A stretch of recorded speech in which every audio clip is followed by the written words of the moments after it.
les últimes 3 setmanes i mitja, i ho sabeu, però no sols jo, no sols nosaltres, sinó moltíssima gent. El poble valencià ha passat amb vosaltres 3 setmanes i mitja. Uns eren més escèptics i altres menys. Segurament molts no s'ho creien, però per part nostra de tancament de la Televisió Valenciana, el poble valencià va demostrar que la vol. Per favor, anem a escoltar què està passant en el cordó. Este gobierno es una guerra.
Entonces tenemos que abandonar.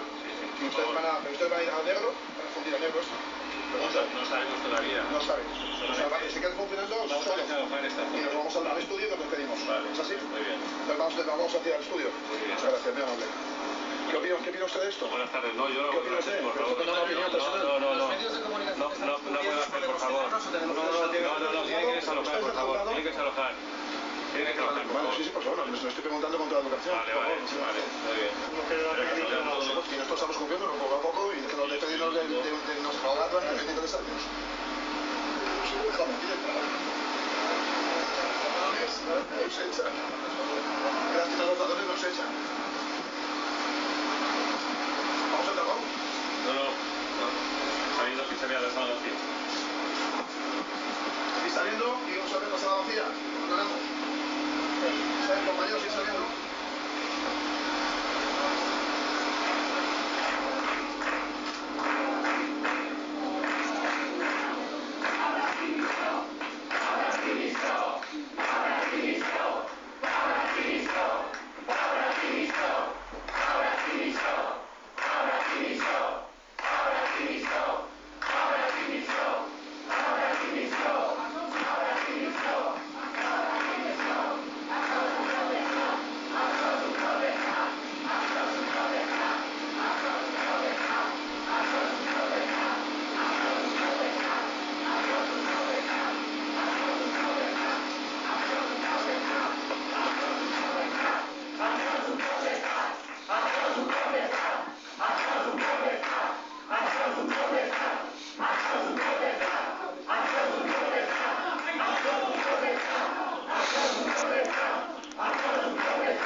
¿Puedes comentarme qué está pasando ahí? Jorge, ¿qué está pasando?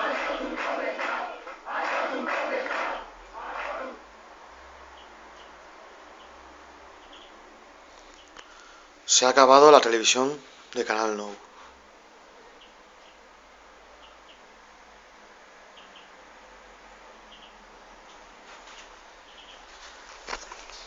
Adiós a los programas de Dragon Ball y de todo. Se acabó.